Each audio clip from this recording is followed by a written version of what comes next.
Es evidente que a todos también nos gusta ejercer de detectives privados cuando ocurre algún crimen que afecta a nuestra sociedad.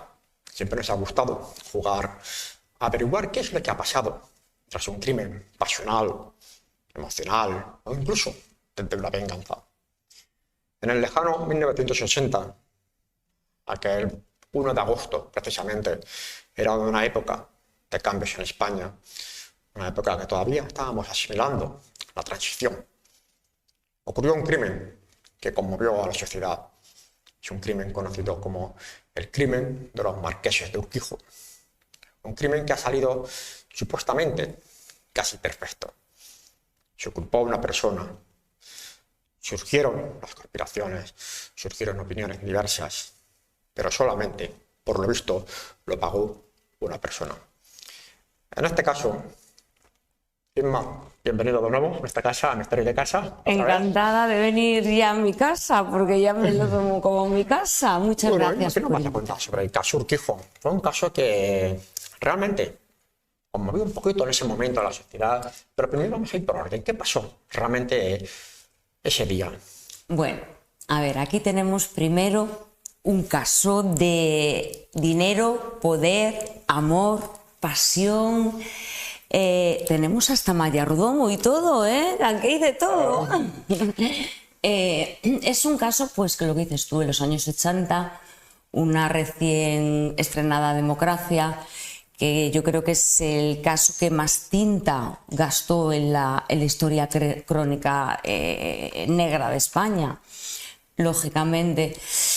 ¿Qué es lo que pasó concretamente? Bueno, un agosto de 1980, 1 de agosto, aparecen María Lourdes Urquijo, marquesa de Urquijo, y Manuel de la Sierra, muertos en su dormitorio, pero no muertos normales, sino asesinados.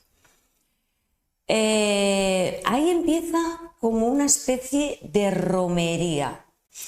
Cuando hay un crimen de ese calibre y se descarta robo, Claro. se descarta ETA, que por aquel entonces ETA estaba en pleno auge, ¿qué es lo que queda? Queda un móvil, queda un beneficio de alguien, a alguien le tiene que interesar esa muerte. Antes, para si acaso, seguramente muchos espectadores no se acuerdan. ¿Quién eran los marqueses de Urquijo? ¿Quiénes eran? Los marqueses de Urquijo, ella realmente era la marquesa de Urquijo, la que tenía, por decir así, el dinero. Él era simplemente, pues, una persona, pues, un banquero que se dedicaba a negocios. Poderoso, potentado, económicamente eran muy poderosos también. Eran una de las mayores fortunas de España en aquel momento, eran los dueños del banco Urquijo. Una de las mayores fortunas, desde luego. Ellos tenían 2 hijos, que eran Miriam y Juan, como es bien todos conocidos. El marqués de Urquijo se le conoce por su carácter agrio, antipático, de cómo trataba a sus hijos. Esos niños vivían en auténtica austeridad económica. Esos niños no se les daba dinero, no se les compraba nada. Esos niños no tenían ningún tipo de libertad. Vivían amargados, hasta tal punto que Miriam de la Sierra se casa con su novio, que es Rafael Escobedo, que es otra persona que sale en los nombres de... Y esa relación que tenía Rafael Escobedo con Miriam, con la hija, ¿no estaba bien vista por los padres en principio? Vamos a ver, aquí hay una gran equivocación.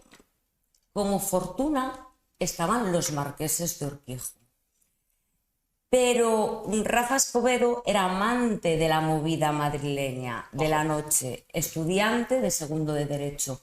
Pero he de decirte una cosa, como linaje, a los árboles genealógicos me remito, quien realmente venía de cuna de plata y de sábanas de lino era Rafael Escudero. O sea, no eran los marqueses de Urquijo, económicamente muchísimo más.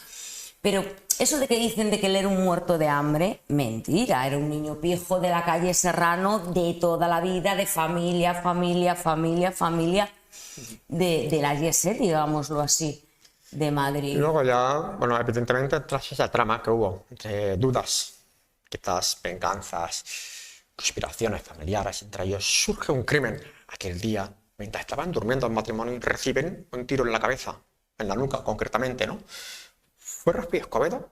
Lo que nos están vendiendo la prensa en aquel momento, nos estaba vendiendo la prensa, fue Rafi Escobedo, su detención, parece que con esa carita de persona un poco agitadora. Por lo visto. Yo a las pruebas me remito y las pruebas dicen que es imposible. Punto número 1. Informes que desaparecieron psicológicos, o sea, de psiquiatras forenses psicológicos, que él no tenía el intelecto, ni la capacidad, ni la voluntad, ni tenía nada para poder matar, no a los marqueses, a nadie, a nadie. Él era lo que llamamos popularmente un pelele en manos de Miriam. ¿Cómo era Miriam en su mujer? Todo lo contrario, fría, calculadora, segura de sí misma. Algunos dicen que sin ningún tipo de escrúpulos. Ella estaba pasando apuros económicos muy grandes. Estaba con un americano, Dick, que tenían una empresa de bisutería que hacía aguas por todos los lados. Estaba en bancarrota. Luego estaba Juan, su otro hijo, que trabajaba en Londres y estudiaba en Londres por una vivienda y por comida, porque no tenía más dinero. Quería dedicarse a los negocios familiares, pero no se le permitía. Luego estaba el Banco de Urquijo muy mal. Empezamos las crisis del 1980 y los bancos fueron los primeros afectados. Entonces tenía tanta deuda el Banco Urquijo o que bien se fusionaba con el hispanoamericano o eso se iba fatal. El marqués era soberbio. Bajo ningún concepto iba a hacer la fusión y quitar el nombre a su banco. Pero el administrador y los hijos decían que sí, era la única forma de saldar las deudas. El administrador no se llevaba con los hijos, pero de un año antes del crimen empezó a darles dinero bajo cuerda. Diego Martínez, el administrador, empezó a acercarse a los chicos y se dice... Parece que, perdóname, que te haya interrumpido, entre los dos hijos solamente iba a heredar esa fortuna el hijo. La hija Miriam cree que no se quedaba con nada. Incluso especuló de que Miriam había organizado como venganza a su propio hermano también. ¿Pues es posible? Pues mira, yo te voy a decir que esa teoría yo no me la creo, porque sí que es verdad que él se iba a quedar con lo que es el marquesado, el título, pero ella nada más fallecer sus padres, lo primero que hizo fue comprarle un Porsche a su novio y un chaletazo, digamos, claro, en La Moraleja. Ella se quedó con el dinero. Él se quedó con los negocios familiares en Londres, ella con una suma importantísima de dinero y el administrador con todos los negocios que se llevaban aquí en España. ¿Qué sacó Rafa Escobedo? ¿Qué sacaba? En aquel momento es un crimen realmente de turbio, por decirlo así, en el que hay trama familiar también. También nos interesan realmente curiosos. Sobre todo hay una figura que es Rafi Escobedo, que es un personaje que ha sido mediático en aquel momento, lo habían atosigado a la prensa, fue perseguido por la sociedad también, fue señalado también. Sin embargo, tuvo un triste final, Rafi Escobedo. Lo habían, vamos a decirlo entrecomillado, lo habían suicidado en la cárcel donde estaba. ¿Qué es lo que ha pasado? Mira, salen dos culpables, ¿no? Así sale la sentencia, que es Rafa Escobedo con 53 años de cárcel y Javier Anastasio. Fíjate que Rafa Escobedo primero está en Carabanchel, no le faltaba de nada, tenía de todo. Le prometieron supuestamente estar muy poquito tiempo y saldría con el amor de Miriam, que estaba locamente enamorado, y con un dinerito para que estuvieran bien los dos, ¿vale? pero milagrosamente le trasladan a Cantabria, a la cárcel del Bueso, donde allí se olvidan de él como si no existiera, cae en las drogas. Entonces van a hacerle una entrevista y él dice lógicamente, porque él confesó que era culpable porque le torturaron y le amenazaron con inculpar a sus propios padres. Entonces... Tuvo que confesar, asumir de que él había asesinado. Claro, tuvo que hacerlo porque le hicieron una tortura siciliana, le desnudaron, le pusieron en cuclillas, le humillaron, le insultaban, haciendo flexiones, noches sin dormir, hasta que le enseñaron unas imágenes de su padre esposado, que si él no confesaba, la siguiente iba a ser su madre. Entonces, en ese momento, él dijo, boli y papel. Y cuando hizo la declaración no tenía ni idea de cómo había sido el crimen. Ni idea, porque a la marquesa le dieron 2 disparos, uno a bocajarro en la boca y otro a quemarropa en la yugular. Y él dice que disparó a los pies de la cama, cuando la marquesa la dispararon de pie porque ella se levantó al oír un ruido, que luego fue el administrador quien la puso en la camita. Porque eso fue una romería. Cuando llega la policía en el crimen, la policía se va a buscar un cerrajero para abrir la caja fuerte. El administrador lava los cuerpos con agua hirviendo. Manipula la escena del crimen, quita las pruebas. Antes de llegar la policía, llegó la prensa. Un reportero del periódico del caso tiene de recuerdo una bala en su bolsillo. Allí no había ni cordón policial, cuando la llave la tenía el administrador y Juan Escobedo, que cuando llegó la policía estaban quemando todos los documentos que obviamente les implicaban. En la escena del crimen habían revuelto también todas las pruebas, pero no por una vez, sino que la habían movido varias veces para despistar todas las investigaciones. O sea, que no podemos decir que no existe crimen perfecto, sino malas investigaciones policiales. Es que fue tal desidia, tal desinterés, que fue un circo. Fíjate, el jefe de policía criminal pasa del caso y se lo da a un investigador novato, íntimo amigo de Juan de la Sierra, que supuestamente estaba en Londres, lo que no sabemos cómo apareció allí a esa misma mañana. Eso no hay todavía coartada, cómo se trasladó en años 80. Y hay un personaje, que es un amigo, creo, de Francisco Bedo, que se dio la fuga. Sí, Javier Anastasio. Curioso, porque se escapó, luego volvió cuando ya parece que... Todo el mundo sabíamos dónde estaba. No haya vuelto en algún momento. Sí, todo el mundo sabíamos dónde estaba. Lo que pasa es que él no era Rafa Escobedo. A ver, él lo único que hizo, hay testigos, los marqueses murieron sobre las 12 de la noche, según médico forense. Rafa Escobedo llegó a esa casa que lo llevó Javier Anastasio a las 3 de la madrugada. O sea, descuadra el horario. Descuadra el horario. Él al día siguiente le dijo, me ha dado esta bolsa Miriam para que te deshagas de ella, que era la pistola. A él le dijeron, mira, cumplió 2 años de prisión preventiva. Le dijeron, vete, porque tú estás desde el minuto número 1, igual que Rafa, inculpados. Él se fue a Brasil. Fue todo el mundo allí a hacerle entrevistas, en la embajada estaba a su dirección y nadie le buscó. ¿Por qué? Porque él no era Rafa Escobedo, él sí que iba a soltar y compensaba que estuviera allí. En su conjunto, en un crimen tan curioso, hay que decirlo, un crimen realmente que ha conmovido a muchas personas, a la prensa, conmovió mucho a la televisión. ¿Quién se beneficiaba en ese crimen? Se beneficiaba el administrador, los 2 hijos, y si te paras a pensar, nadie más, la fusión del banco, o sea, nadie más, porque ¿qué iba a sacar Rafa Escobedo? ¿El amor de Miriam? ¿Tú crees que Miriam le iba a querer?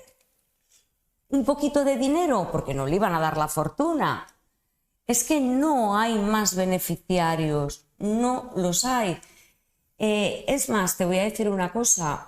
Cuando Rafael Escobedo, en una de sus entrevistas, dijo que iba a contar la verdad, en ese momento desaparece. Dicen que ahorcado, pero tenía 14 miligramos de cianuro en su cuerpo. Si tú ingieres 14 miligramos de cianuro, que es una muerte agónica, ¿por qué te ahorcas? No tiene sentido. ¿Y por qué no tienes ningún síntoma de ahorcamiento? ¿Y por qué las dos personas que te dieron la droga, que te dieron el cianuro diciendo que era droga, ese mismo día les trasladan a otra prisión? Es que muchas preguntas son pequeños detalles que lo están contando absolutamente todo. Absolutamente todo. O sea, ¿quién se beneficiaba? Rafa Escobedo no. Javier Anastasio tampoco. ¿Se benefició? ¿Quién se benefició? El que quería quedarse con los negocios en España, el que quería quedarse con los negocios en Londres y la que quería el dinero y la fortuna, que eran esas tres personas. Este caso ya está cerrado. Prescrito. Sin embargo, todavía hay una obra de misterio en el cual, alrededor de ese crimen, el caso Urquijo, en el que parece que Rafa Escobedo solamente era un cabeza de turco, por decirlo así. Expiatorio. Vamos a decirlo. Y bueno, ¿hay alguna novedad que haya surgido en estos últimos tiempos? ¿Algún rumor? ¿Alguna duda? ¿Hipótesis nueva? Posiblemente. Javier Anastasio ha vuelto de Brasil al haber prescrito el crimen, ha escrito un libro contando pues prácticamente la verdad. Juan de la Sierra falleció, por lo tanto ya tampoco tiene la mitad de la gente ya fallecido, queda Miriam, pero es algo que ya no se va a reabrir. El tema, pues que básicamente viene a lo mismo, que es que no pudo ser así, no pudo ser como dice la investigación, es imposible. De hecho, todo el servicio y todo el mundo que conocía a Rafa decía que era incapaz de hacer eso, pero unos días antes del juicio, todo el mundo, donde dije Diego, decían todos que sí, que sí, que sí. Es más, Miriam de la Sierra, después de un montón de interrogatorios, resulta que no se acuerda hasta 2 días antes del juicio de decir que Rafa la había amenazado con que iba a acabar con ella y con sus padres. Se acordó 2 días antes. Antes de todos los interrogatorios, no. O sea, una cosa detrás completamente de la otra, un sinsentido completamente, todo. Yo antes de ese crimen, antes de cometer el crimen, que fue el 1 de agosto de 1980, me voy a hacer una pregunta, a ver si tiramos un poquito hacia atrás. Antes de cometer ese crimen, ¿hubo alguna trifulca entre ellos? ¿Hubo alguna disputa? Que se no haya pasado por encima, aunque sea a nivel familiar o de negocios, o quizás alguna mafia, por decirlo así. Sí. Aparte del móvil económico, que los hijos querían dinero y no había dinero, con el administrador las cosas estaban tirantes, porque aparte de la fusión con el banco, que él no quería y era la única salvación, se enteró que el administrador estaba haciendo alguna otra cosa que a él... Una trama corrupta, de desvío de dinero, no le interesaba. Quizás. En ese momento estaba tirante absolutamente todo. Es más, es una urbanización privada donde siempre están pasando coches de seguridad. 2 días antes del crimen, el administrador fue a hablar con el jefe de seguridad y dice lo siguiente: no pasen por la zona del chalet, ya que a la marquesa le gusta tomar el sol en topless, cosa inaudita para cualquier persona que conociera a la marquesa ultracatólica y que sabemos que era un poquito lenta, y que la zona de solarium y de piscina estaba en la parte de atrás del chalet. Estaba preparando el terreno, por decirlo así, sí, supuestamente. Claro, que no pasaran por esa zona, precisamente por orden del administrador. Y la única persona que sabían que el 1 de agosto ellos salían a Sotogrande y era la última noche que iban a estar allí y que no iba a haber nadie de servicio porque estaban todos de vacaciones, era Miriam de la Sierra, el administrador y ellos dos. Bueno, y las personas de servicio, ¿cómo lo sabían? Hay otro hecho. Juan de la Sierra nunca llamaba a sus padres, nunca. Y si llamaba, solo hablaba con la madre. Inusualmente llama por teléfono. Esa noche nunca llamaba, y menos por la noche. Y venga, habla con su padre, que no se hablaban, y luego con su madre insistiendo que se iban a acostar y que estaban bien. Todo cuadra en que Juan de la Sierra no estaba en Londres, estaba en Madrid. De hecho, Rafa Escobedo le dijo a sus amigos que había quedado con Juan, que se iba, que había quedado con Juan. Le preguntaron, ¿no está en Londres? Él estaba aquí. Hablamos de los años 80, que los vuelos no son como ahora.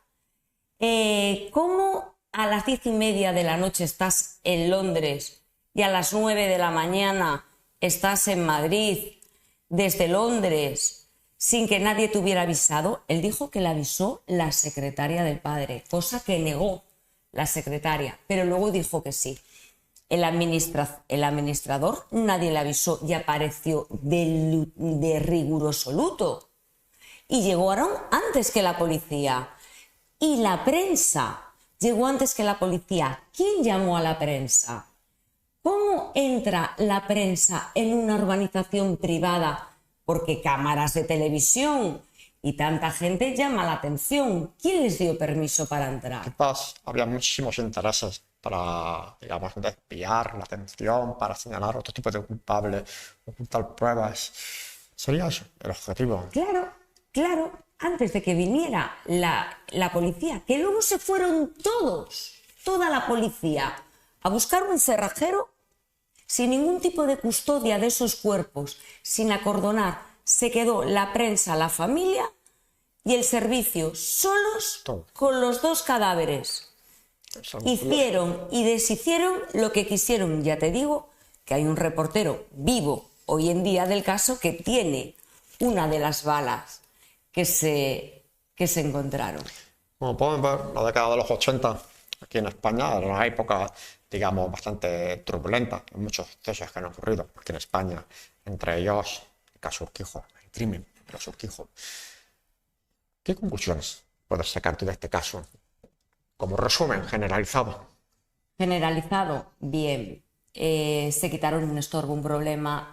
Para mí la marquesa fue un daño colateral porque ella no estorbaba. Simplemente pues se despertó en un mal momento.